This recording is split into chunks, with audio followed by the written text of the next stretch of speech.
Hello, welcome to the Hometown Church Podcast. My name is Jesse Rosscamp, and I am joined, as always, by Pastor Brent Knox. I am glad to be here. Yeah. So that was a nice Timberwolves win yesterday. It was such a fun, well, actually, by the time we release this podcast, it'll have been a few weeks ago, so they have no idea which. Oh, okay. Well, maybe the afterglow will still be lasting. Yeah, hopefully there's still another game that we had a nice win right after this. Hopefully they're on to the second level of the playoffs by then. Yeah, we'll be playing, hopefully the Warriors or the Rockets or someone at that point, but the win we're talking about is against the Lakers, Game 4, 116 to 113. What a fun game that was. It was a lot of fun. Yeah, well, thank you guys for joining us. We gave a little tell on when we were recording this, but that's okay. You guys don't care. Thank you guys for being here. We are continuing our journey through the Gospel of Mark today. We've been focusing on the message, mission, and identity of Jesus through this Gospel. This week we're continuing with Mark chapter 8, and to this point, Jesus has been traveling around the region of Galilee. And this chapter really marks kind of a turning point in this story and in his ministry and in his life. As through these first 8 chapters, he's been up in the northern regions in Galilee, kind of around his hometown. But now he's going to, about halfway through this chapter, he's going to shift and start heading south towards Jerusalem to really accomplish his mission and set out to finish what he started. And so the focus of the story so far has been really on who is this guy, who is Jesus, and he's been doing all these things to kind of reveal who he is through these miraculous signs, through these teachings, through a bunch of different things. And now it's become pretty clear. And we're going to have a story today that kind of shows that it has become clear. But the shift is really going to be in what does it mean for him to be Messiah, right? We know that this guy is the Messiah. He is the Christ, right? But what does it mean for Jesus to be the Christ? And what does that mean for his mission and what he's going to do when he goes to Jerusalem? That's what we're going to be talking about today. We get a little bit of déjà vu, though, as we start off with a story that is pretty similar to one that we read just a couple weeks ago. But before we get into it, is there any background information that you got for us on chapter 8? I'm just going to underline a little bit what you just said. This chapter 8 is a transition chapter, and it almost splits Mark right in half, doesn't it? So Mark is 16 chapters. We're here at Mark 8. And an important confession takes place in Mark 8. Peter, we'll get to it, but confesses Jesus as the Messiah. And it's almost that moment you can sense that Mark is, it's a transition point for Mark. The first 8 chapters, Mark is describing Jesus' deeds. Now it's transitioning into not just who he is, but what he's there for. And he begins to talk about the difficulty of the cross. So this is what we find out. You know, as Tim Keller, he puts it like this. He said, it's like Jesus is saying, I am a king, but a king going to a cross. And if you want to follow me, then you've got to come to a cross too. And that kind of, I think, builds this chapter. Mm-hmm. Yeah, I think that's a wonderful kind of setting of the stage as we go forward into this. So we are going to start today with this story of the feeding of the 4,000. And so we're going to start with reading verses 1 through 21. And I'll open that up in our NLT version and read that for us. So get going. You ready? Go. All right. About this time, another large crowd had gathered, and the people ran out of food again. Jesus called his disciples and told them, I feel sorry for these people. They have been here with me for 3 days, and they have nothing left to eat. If I send them home hungry, they will faint along the way, for some of them have come a long distance. His disciples replied, How are we supposed to find enough food to feed them out here in the wilderness? Jesus asked, How much bread do you have? 7 loaves, they replied. So Jesus told all the people to sit down on the ground. Then he took the 7 loaves, thanked God for them, and broke them into pieces. He gave them to his disciples, who distributed the bread to the crowd. A few small fish were found too. So Jesus also blessed these and told the disciples to distribute them. They ate as much as they wanted. Afterward, the disciples picked up the 7 large baskets leftover food, and there were about 4,000 men in the crowd that day. Jesus sent them home after they had eaten. Immediately after this, he got into a boat with his disciples and crossed over to the region of Dalmanutha. When the Pharisees heard that Jesus had arrived, they came and started to argue with him, testing him. They demanded that he show them a miraculous sign from heaven to prove his authority. When he heard this, he sighed deeply in his spirit and said, "Why do these people keep demanding a miraculous sign? I tell you the truth, I will not give this generation any such sign." So he got back into the boat and left them, and he crossed to the other side of the lake. But the disciples had forgotten to bring any food. They had only one loaf of bread with them in the boat. As they were crossing the lake, Jesus warned them, "Watch out. Beware of the yeast of the Pharisees and of Herod." At this point, they began to argue with each other because they hadn't brought any bread. Jesus knew what they were saying, and so he said, "Why are you arguing about having no bread? Don't you know or understand even yet? Are your hearts too hard to take it in? You have eyes, can't you see? You have ears, can't you hear? Don't you remember anything at all? When I fed the 5,000 with 5 loaves of bread, how many baskets leftovers did you pick up afterward?" 12, they said. "And when I fed the 4,000 with 7 loaves, how many large baskets of leftovers did you pick up?" 7, they said. "Don't you understand yet?" he asked them. All right. Feeding of the 4,000 and the yeast of the Pharisees and of Herod. What's sticking out from these first 21 verses of Mark 8? Well, let's take it in pieces here. We have a feeding of 4,000 people. Second miraculous time that he fed a whole bunch of people. And there's some interesting similarities between those two miracles, some interesting contrasts.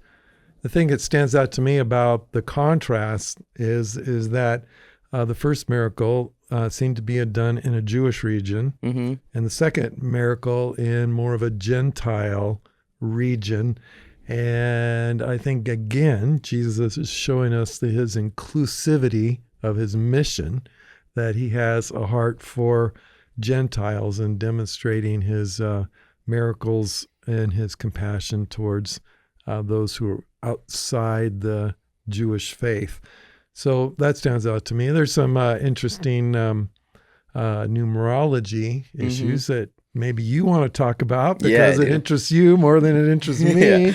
But the numbers are different, and maybe you might want to comment on that. Yeah, I think this is so fascinating. When we were going through this, the Gospel of Mark in our Bible study a couple of years ago, I think a year and a half ago, whatever it was. And so when we got to this story, I was just like, what is going on here? Why do we have 2 stories? Okay, maybe it happened twice. But why include that, right? John, at the end of his gospel, talks about, there's a ton of stories about Jesus that we have no time to write them all down. There aren't enough books, right? So why take the extra time to sit down and write a second story of Jesus feeding another large group in the exact same way? Like, did we not get the point the first time? Apparently not, right? From the disciples.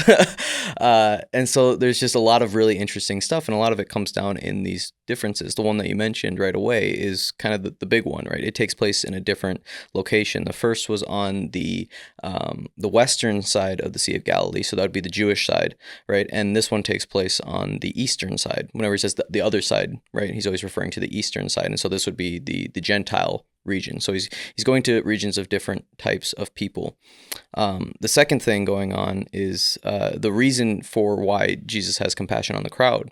So in the first one, it's all about a spiritual need that's going on. It says Jesus looked out at the crowds and he saw that they were like sheep without a shepherd. And so he sees this spiritual need. They have someone. They need someone to be leading them and guiding them, and so he's stepping up to fulfill their spiritual need.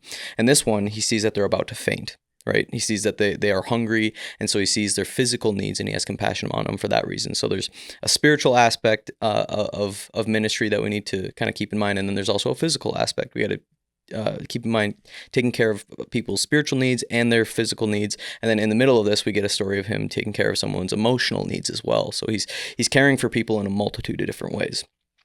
Then we get to the number stuff, and this is where I just have fun. Boom. So it's called gematria. Gematria is the fancy term for it, but it's essentially the studies of numbers in Hebrew, because in the Hebrew alphabet they don't have numbers like we would. They don't have like letters and numbers. Their letters are just their number system. So words get associated with different numbers, different letters get associated with different numbers, and they have different meanings, right? So like 1 gets associated with God, right? Because there's one God. He doesn't need any other. So he's all by himself. You get like number 3 is associated with the 3 fathers, Abraham, Isaac, and Jacob, but then also with the Trinity later on. You get number 4. 4 is for the earth. Like you see a lot in the Old Testament. They'd say like the 4 corners of the earth, and so, or like the 4 winds or something like that. And so it's kind of associating that number with just the land, the earth. The number 5 gets associated with like the 5 books of Moses. So it's the people of God. So Genesis, Exodus, Leviticus, Numbers, Deuteronomy. So if you're associated with the number 5, it's like you're following the Torah, you're following Moses. Let's see, we got number 6. 6 gets associated with man, because man was created on the 6th day, right? But it also gets associated with like the flesh and incompletion. It's not quite complete. 12. So there's a lot of numbers going on here, right? 12 is like the covenant number, the people of the covenant. So the 12 tribes of Israel, and then this is why we also have the 12 apostles, right? So it gets associated. This is like a new covenantal people. His 12 apostles are the new 12 tribes. And then the last one to note is the number 7. And the 7 is the number for completion or wholeness, right? And so God finished creating the world on the 7th day, and that's when he rested. And so you're like, this is a lot of numbers. I don't know what's going on, but it all comes to a head in this story in like a really cool way in how they relates the Jewish and the Gentile sides of the story, right? Because how many people did he feed on the one side, on the Jewish side? He fed 5,000, the number associated with the Torah, with the people of God. And he says, how many loaves of bread were left over? It was 12, right? So the 12 tribes. On the other side, you get the feeding of the 4,000. 4, number associated with the earth, the land, the rest of the people. And what's left over is 7 baskets of bread. And you're like, why? Okay, so there's 7. What's going on here?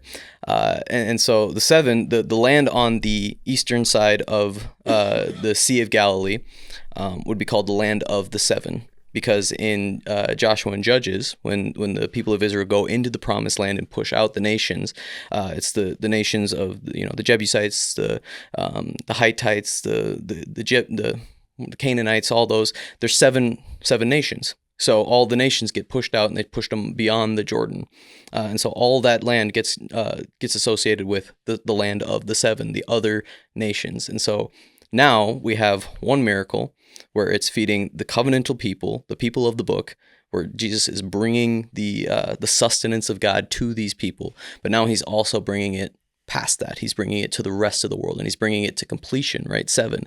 And so it's just like how all this stuff works just fascinates me. I think it's so much fun. Well, it's almost like there's a mastermind behind it. Yeah. And that's what it does. Is just like you look at it, it's like, oh, every single detail matters here. Mm-hmm. And it's all pointing us to something. And it just points us to that Jesus is the one who is the fulfillment of everything. He's going to be the one to reach everybody. It's not just for the Jew. It is also for the Gentile. It's for everybody.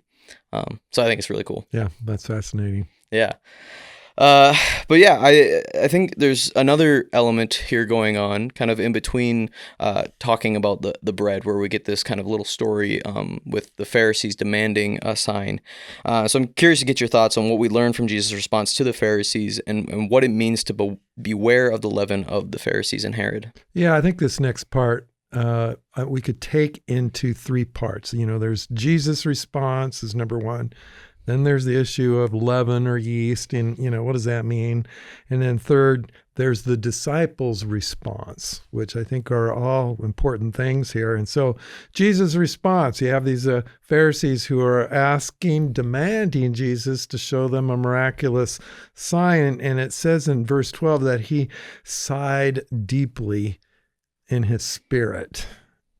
You just get this sense of, oh, God, I can't believe these guys. I mean, who knows what his emotions were, but it was probably a mixture of, frustration, sorrow, maybe even a little of indignation at their persistent unbelief and their spiritual blindness of the Pharisees. He had done so many miracles already. His identity should have been clear, and yet the Pharisees continue to challenge him and demand a special sign from heaven. And it doesn't seem to be from a genuine faith or a genuine wanting to really know, but really more of a way of testing him and challenging him. And and I think one of the lessons I walk away from this whole thing is even miracles can't solve a hardened heart. You know, I mean, sometimes we wish that God would just do some mighty miracles right in front of our friends or family, and maybe more people would believe. And, you know, I've talked with people before and they'll say, I just need more proof. I just need more proof. Well, I think we see here that just might not help. Just might not help, you know. And Jesus' response was not really to give them another sign, because he understands that there's more going on here with a hard heart, that even if he did a miracle right in front, which he already had done, it wasn't going to change their mind. So I think the biblical record is enough for people who have a heart for God. And even if more spectacular proofs were available and done and were being done now right in front of our eyes, doesn't necessarily mean that more people would believe. Right. Yeah, there was a interview or a debate maybe. I remember watching on I think it was the Unbelievable podcast, which they bring a lot of like differing point of views, have people talk through these things. And so they had this atheist on, and I forget his name off the top of my head. But he asked him the question. He's like, what would you need to see that would be proof to you that God exists? And the guy's response was, well, I don't know if there would be anything. Yeah. And yeah. Well, there you go, right there. Yeah. He said even if I there was like a sign in the sky that said my name and said, "Here I am, I'm God." He goes, I think I would attribute it to madness. I think I've gone crazy. And he's like, even if I died and I'd gone to the gates and I'm sitting there with St. Peter, I would assume I was dreaming. And it's like, okay, so you're just flat out saying like there is no proof good enough for you. So are you even going off of evidence at all? Right. Yeah. Yep. There you go. Yeah. Well, I think the second issue is worth talking about here is the issue of the yeast or the leaven, and leaven is synonymous with yeast. And of course, we know what yeast does in a lump of dough. It multiplies and spreads and leavens or out the dough, and it's used symbolically in the Bible as evil, and how it's a metaphor. It's a metaphor for corrupting influence and how it can spread. And Jesus says, tells his disciples to watch out. Watch out. He gives us this warning. And when Jesus says, watch out, we should probably sit up and pay attention here. Now, in this particular passage in Mark, we're not told exactly what the yeast is, but we go to parallel passages in other Gospels, and we find out what the yeast is and what this corrupting influence is. And Matthew 16, verse 12, he talks about this yeast as being the teaching of the Pharisees and the Sadducees. And I think we get a lesson that false teaching can spread. It's a corrupting influence. Luke 12, Jesus talks about that the yeast of the Pharisee is hypocrisy. And hypocrisy, I think this is a big one. Hypocrisy, that can spread like yeast, and interesting, the word behind, the Greek word behind hypocrisy literally means play acting. It was used in that Greek theater where actors would put masks over their faces and play a part. And I think it's interesting, this last Sunday, Spencer talked about putting on masks, which is really, I think, in essence of what is Jesus is getting at here. We wear, or it's tempting to wear a mask and pretend to be somebody that we're not, projecting an image of ourselves in public that is not the same as what we are in private. And it's something that makes us not authentic or inauthentic. And it's really a big spiritual issue. So the Pharisees, They were projecting an image of themselves. They were trying to elevate themselves to gain approval and the admiration of other people. Behind closed doors, they were different. They were something else. And Jesus really, gets at this in the Sermon on the Mount, right? I mean, hey, when you see somebody in need, don't do as the hypocrites do, blowing trumpets in the streets. Can you imagine that? Blowing trumpets in the streets and calling attention to their acts of charity, or praying. The Pharisees would love to pray publicly on street corners and synagogues where everybody can see them. Or fasting, and I think this is the one that Spencer even talked about. As you fast, don't make it obvious as the hypocrites do, for they try to look miserable and disheveled so people will admire them for their fasting.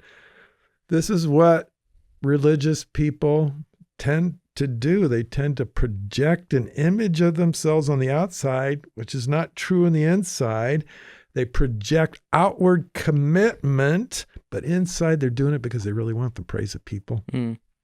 And Jesus says this is hypocrisy, and it spreads. It's a corruption that spreads, and it makes us inauthentic. That's why in Matthew 23, Jesus says to the Pharisees, "Woe to you, Pharisees, hypocrites! You're like whitewashed tombs, beautiful on the outside," projecting an image on the outside, but inside filled with dead people's bones and all sorts of impurity. I think this is an easy thing for people to slip into, and it's like yeast. Now there's another kind of, I don't know if you got a comment on it, but there's another yeast that's mentioned here we could get into. Sure. I guess up to you if you want to take this, because I just had a question off of that. But if you want to touch on that first, that's fine. No, go ahead. My question would be, because you mentioned two things there to kind of look out for, and that's the false teaching and hypocrisy. Yeah. And so my question is, what are some practical things that people can do to watch out for those things, to be on guard against those things, to not fall into those traps?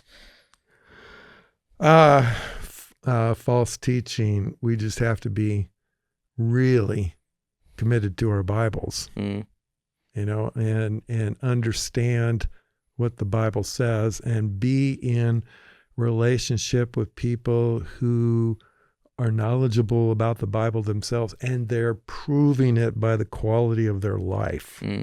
Okay, that's so important. This is one of the reasons why pastors, their primary qualification is a character issue, because the Bible has to play out in real ways in a person's life, and if it isn't, you're already walking down the pathway of hypocrisy. And then that begins to twist your understanding of the Bible and turns into false teaching. So character, trusting people who've got an authentic life, character that's demonstrable, is exceedingly important here. And that's why at Hometown we recognize pastors based on character. Yeah, that's good. And so then that second one then, with hypocrisy, how do we look out for that in ourselves? Oh boy, that I don't know if I got any strong thoughts on that. Other than that, we just need to know our heart. Watch over your heart, it says in Proverbs, for from it flows the springs of life. And it is so what's the word I'm looking for? It's so magnetic, so attractive that we want to impress other people. Whose praise are we living for anyway? Jesus said, how can you believe if you're living for the praise of men and not the praise of God? And I think we can tell what our motivations are. And we can ask God, show me the secret things in my heart. What's really motivating me to do what I want to do? And do I really want to live? Do I really like the praise of people? Or do I really like the praise that's going to come from God? I think that's a deep heart issue, but it's our heart that we need to know. Yeah, I think that's really good. I think that and just being aware of who you are in different circumstances. Like if you're changing your personality or the way you act and behave in different areas, there's the show called Severance. Have you heard of it? Oh, I have, yes. Yeah. So the crazy show. But like the basic premise of the show is that there's this company and they've created this program where their workers, they go, they have this procedure done where they get this chip implanted in their head. And so when they go to work, they have to go to this specific level. And when they go to that specific level, it splits their personality. So they have like a work personality and they have an outside personality. And so their memories are, they don't have any memories of their work life, and the outs and the inside. They call them the innie and the outie. So the innie has no memories of the outside life. The outie has no memories of the inside life. So you basically just create a second person. And so it's like taking this idea to the furthest extent of us creating different personalities for ourselves in different environments. So and it's fascinating how it works out, but it makes me think of that, right? Of like the ways that we can kind of compartmentalize our brain and our personality to fit and become people pleasers in different circumstances. And like I think of like how I act around my college friends versus how I act around my high school friends versus how I act around people at church versus how I act around, I guess church and work are the same for me now, but you know, right. Versus people at work, and how am I being the same person in all of those circumstances? Like if I had different people from those different environments interact with each other or describe me, would they describe the same person or would they describe different people? Yeah, I think actually that was one of the things that probably led me to Jesus way back when I was 18 years old, because I knew I was putting on a mask and being a different person depending on what group of people I was at. I knew I was not really living an authentic life. I was playing the game. Yeah. And I was getting tired of playing the game. Yeah. It's good. So tell me about this yeast thing. Well, there's the yeast of Herod. That's the other type of yeast that's mentioned here. And I think, who was Herod? Herod was a he was a king who was trying to be Jewish a little bit on the outside. He was exerting his control. He had a dangerous influence. And so what would be the yeast of Herod? I think it would be a moral compromise. He was a morally compromised person. That's what John the Baptist was getting on him about. And he was worldly. His reign was marked by moral laxity, and he loved power.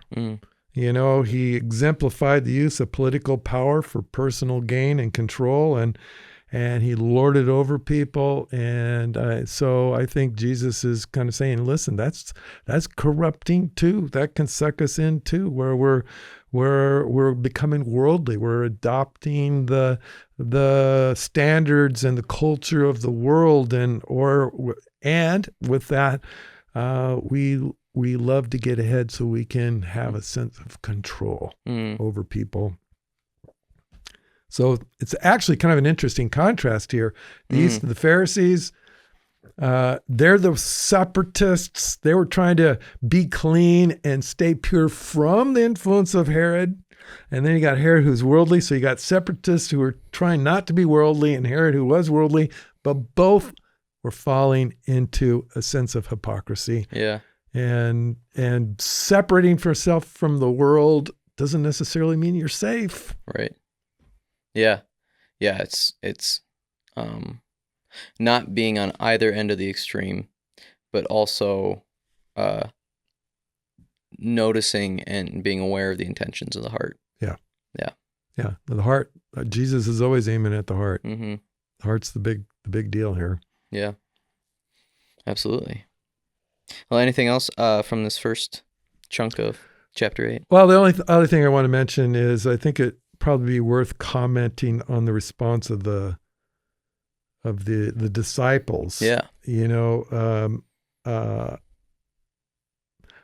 They were arguing about they're in the boat and someone forgot to bring bread. Now, I'm going to read into this a little bit, and I don't think I'm reading into it too much, but the big question is, why are they arguing? Well, I think it's because they're anxious. You can imagine the conversation that was taking place in that boat. It'd be like us going on a backpacking trip into the wilderness, and someone forgot to bring food. Mm-hmm. well, whose responsibility was that? Mm-hmm. You know, and it's a serious issue because if you don't have food, you just might not, survive. And so I'm sure in that boat, the incriminations began. I mean, who dropped the ball here? Who's supposed to be responsible? Well, not me. Well, was it you, Thomas? I mean, who? And I think what's at the bottom of that is that they were anxious about their scarcity, and that anxiousness led to arguments.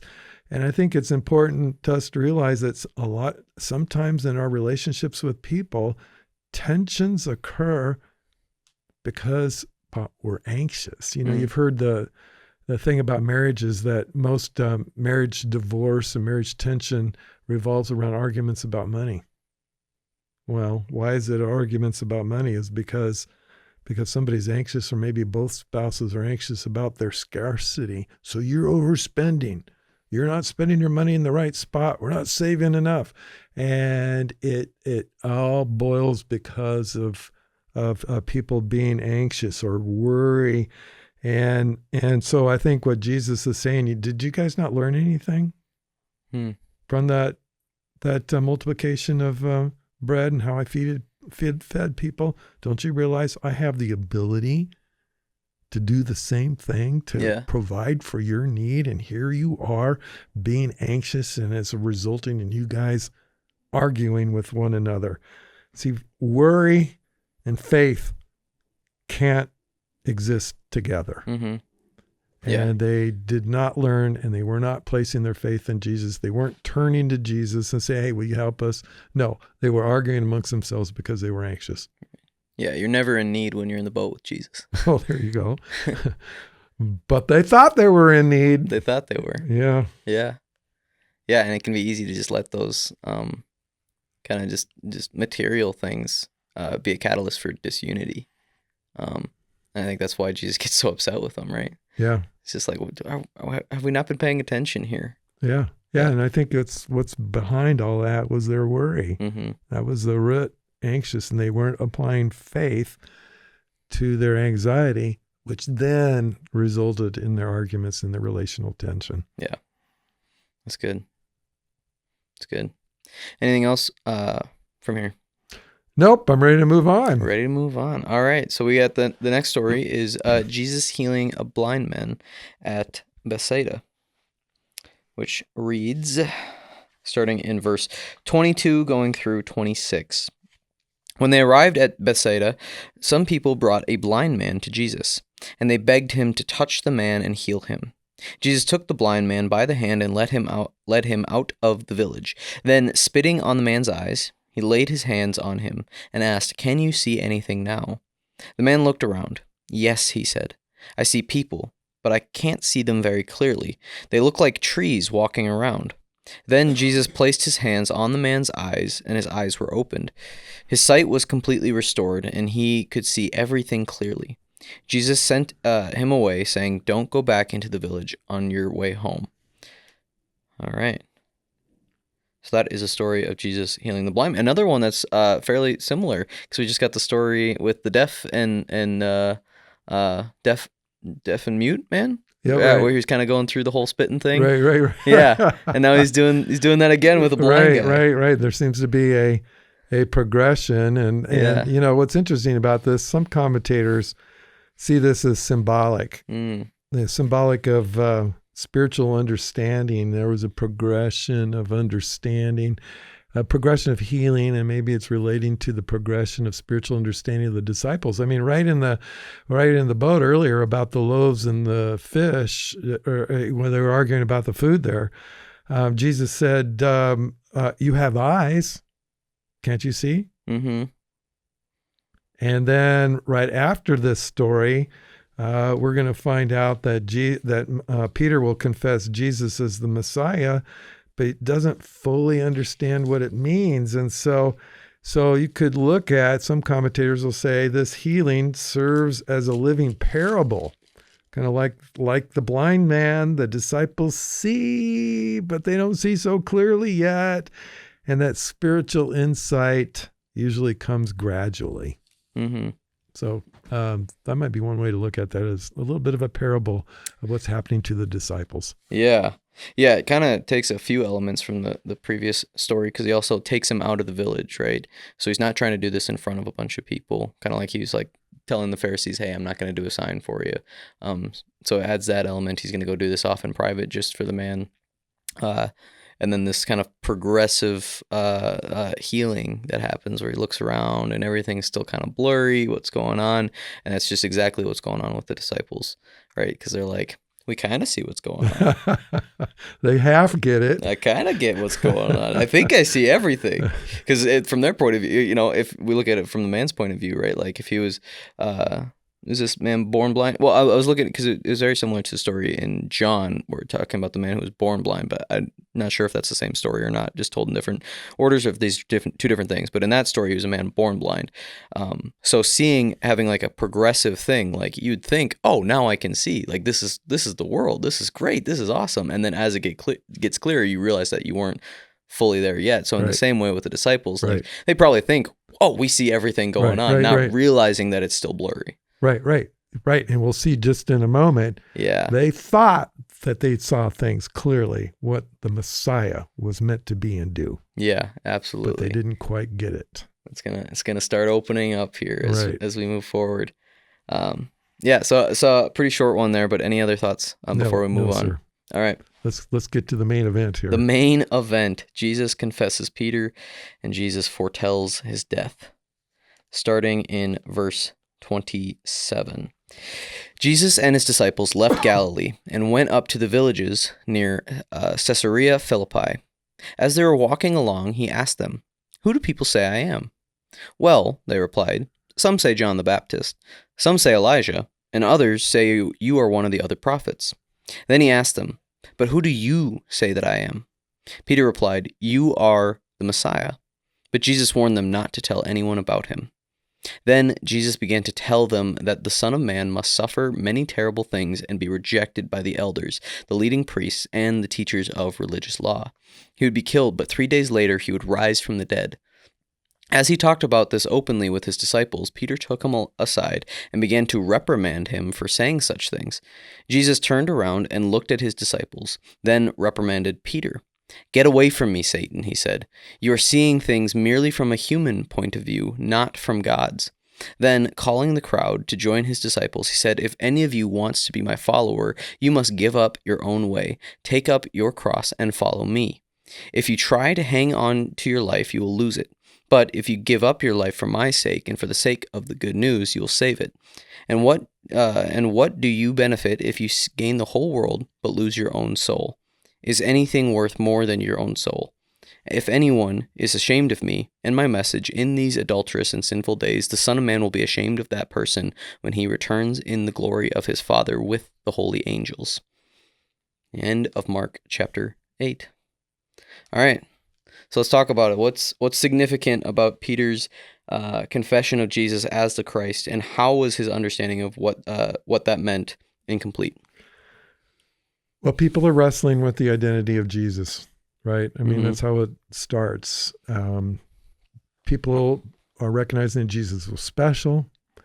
He was doing special things. They even attribute some supernatural things to him, but they just couldn't quite get to the point of saying, yeah, he's the Messiah. And so he asks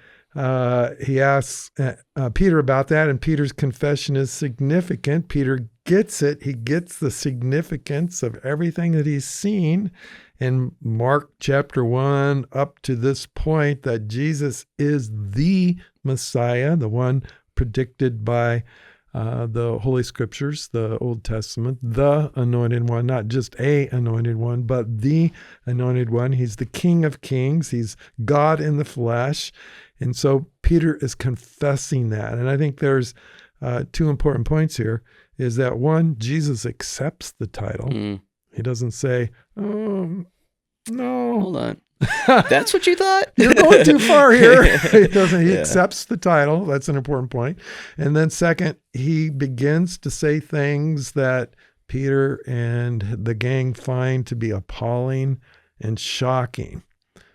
You know, he's saying, yes, I'm the king, but I'm not anything like the king that you were expecting.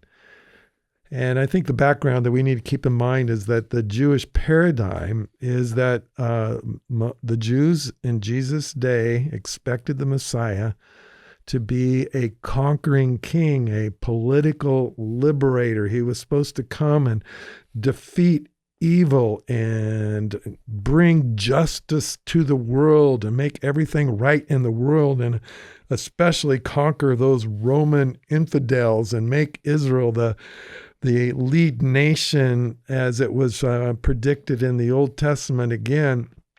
And Jesus said, no, I'm going to suffer and die. Well, how could he defeat evil and suffering and dying by dying? And that's just what Peter couldn't get his head around. And as we talked earlier about the blind man seeing, Peter's understanding was incomplete. Jesus will be a world-class liberator someday. Jesus will defeat evil and injustice and make everything right in the world someday. But it's going to come in stages. It's going to come in stages. But first, Jesus must die. And that word must is used there in that passage. Jesus must die. Because without the shedding of blood, there's no forgiveness of sins. And God just can't sweep our sins under the carpet and say, hey, everything is okay. That would completely undermine the concept of justice. So before a kingdom can come, sins must be paid for. Without the shedding of blood, there's no forgiveness of sins. Death must be conquered, and then the gospel must be preached. So that's the part that they didn't understand, was that the Messiah needed to suffer. Yeah. I think there's a weight there that has been kind of lost a little bit amongst like maybe nominal Christians or like cultural Christians. Maybe, you can ask someone who goes to church all the time and they say, well, I'll go to heaven because Jesus died on the cross and forgave my sins, or God forgives, he heals me, he'll forgive me for my sins. Yeah, just sweep it all under the carpet. Yeah. God's like this nice grandpa in heaven. And, without recognizing that word must, like, our state, our darkened hearts, our callousness, right, is so severe and so appalling in God's eyes that the only response to it is death, right? Is to be cut off from life. Like that is the weight of our own sin, of our own choices, or it's the consequences of how we've chosen to live our lives. And recognizing that, and then saying, that is the good and proper response. Agreeing with that is a place you need to get to in order to say, like, Jesus had to die for my sins, or else I would not be okay here. I think that's something that's been lost a little bit in just kind of like the cultural Christianity sphere. Sure, no doubt. Yeah. That's good. Yeah, I think another aspect of this too, and you've talked about this idea a little bit in like previous sermons and stuff, is like the mountain analogy, right? The of the Jewish expectation of the Messiah, right? Oh, right. Yeah, where the two mountain peaks, the two peaks of prophecy. Right. Yeah, where from a distance, there's the first coming and the second coming of the Messiah. Those are the two peaks, right? And so from a distance, they look like they're at the same spot. Right. But as you get closer, you realize that they're further and further away. And so Jesus is challenging that idea and correcting that idea, saying like, no, hey, there is going to be this separation of the first and second coming. Yeah, there's going to be a progression or stages of God's big plan here. Right. It doesn't come all at once. Yeah, that's good. So I think the second thing that's really interesting here is how harshly Jesus responds to Peter in his rebuke. So I'm just curious of why he responds like this, and what the significance is of Jesus. I mean, going as far as calling him Satan. Right. Well, we don't know the tone that Jesus used, but it's still I don't know if it was very light. It's still startling, and Peter, bless his heart, he stumbled into, because of his lack of understanding, that he's trying to dissuade people or Jesus from accepting suffering and death, and unknowingly opposing God's plan. Mm. You know, Peter was just unable to accept a suffering Messiah. Now, when he calls him Satan, he doesn't literally think that Peter is Satan. But what Peter is doing is, in a sense, maybe unknowingly, Satan-like, because Satan did the exact same thing practically in Matthew 4, was giving Jesus shortcuts in his temptations on trying to divert him from the path of suffering and obedience to God's will. And Satan is tempting Jesus not to go down the path of suffering in the same way that Peter is doing this as well. And I think in that sense, what Peter is saying is so Satan-like, trying to get Jesus off course. Yeah. Yeah, I got to imagine that that's got to be like crushing for Peter, right? In that moment, to be like, wow, this is what you think of me? 'Cause and not in this account, but I think in Matthew's account right before this is where he says like, this is the rock that I'm going to build my church on, right? So he's kind of like, yeah, I figured this thing out. I don't know who my guy is. And so now he's ready to go to battle for him. He's like, I'm ready to die for Jesus. And Jesus is like, no, I need you to die for me in a different way. And he doesn't quite get that yet. Yeah. And so I love that connection between the temptation of Jesus in the wilderness and the temptation of Jesus with his disciple, and using the title of Satan in both stories, because it is Satan trying to get him to take the kingdom on his own terms. Right. Do this without the suffering. Do this without the laying down your life. Like, you can have the world and you can have it. You can give it all if you just do it on your own terms. Right. Go against the Father's will. Right. And in both cases, Jesus shuts it down immediately. Yeah, Satan gives him the opportunity to get all the kingdoms of the world without suffering. Mm-hmm. But suffering was the plan. Yeah. Yeah. Yeah.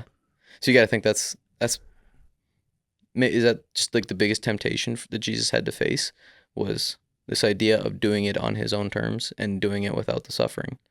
I would think. I mean, just think of what happened in the Garden of Gethsemane as he was facing that moment. It was such agony that he was sweating drops of blood. He was anticipating the suffering that was just about ready to start. Yeah. That's why it's going to be significant when he tells us in a moment that if we're going to follow him, then we need to pick up our cross. Yeah. I before we get to that, though, I wouldn't mind just placing ourselves in Peter's shoes here for a moment. And try to make this a little personal. Peter had an agenda. He thought he knew how things should work. He had a personal agenda. He thought he knew how things should work. Yeah. And Jesus challenges that agenda. He wanted things to go a certain way. And Jesus is challenging him to give up his agenda. Well, we have our own agendas too. We have our own strong opinions on how we think things should work. Are we willing to give up control, even if it means suffering? And I think that's what it means when now Jesus starts turning to address what it means to follow him. Yeah. To be a disciple is to pick up our cross and follow him. Yeah. Yeah, I think that's really good. Yeah, so let's talk about that then. What does that mean to pick up your cross and follow Jesus, and why is that cost so high? Yeah, I really think this is really big. I think what Jesus is doing here, in a sense, is defining what it means to be a follower or a disciple of Jesus. It's really easy for us to say, yeah, I'm a believer. Yeah, I'm following Jesus. But are we willing to pay the cost? In John, Jesus says this, John 12, verse 26, he says, anyone who wants to serve me must follow me, because my servants must be where I am, and the Father will honor anyone who serves me. And it's easy to claim that we're followers of Jesus, but I think sometimes we just need to sit back and assess that honestly. Are we really? I mean, if our Savior is a suffering servant who picks up a cross, and if we're to follow him and be where he is, then we should also be picking up a cross. And let's not forget what a cross represents. You know, what a cross is like in the first century. You know, they're not those sanitized silver things that people wear around their necks these days as a form of jewelry. You know, I mean, it was a place where people were executed. Can you imagine, you know, wearing around your neck a little silver electric chair? No, nobody does that. Why? Because we're so associated with that, what that means. That's a place of death. That's what the cross was. It was a place of execution. The cross was the great symbol of shame and pain. There was no greater humiliation and pain than picking up a cross. You picked up your cross because you're going to Golgotha to be executed, right? So who chooses to pick up crosses? You know, to pick up a cross means you're on your way to be executed. And so no one chose to pick up a cross in the first century. It just represented too much pain, too much humility. It was too costly. And yet that's what Jesus is saying here. This is what we're to pick up a cross, you know, because our Savior picked up a cross for us. Yeah, amen. So we are to turn around now and show our love for him and love for other people by picking up a cross. This is a big deal because we're not called to comfort, right? And I think this is the premier challenge for every American Christian. Our culture teaches us, even Christians, that our goal is to pursue personal comfort and to pursue our own happiness.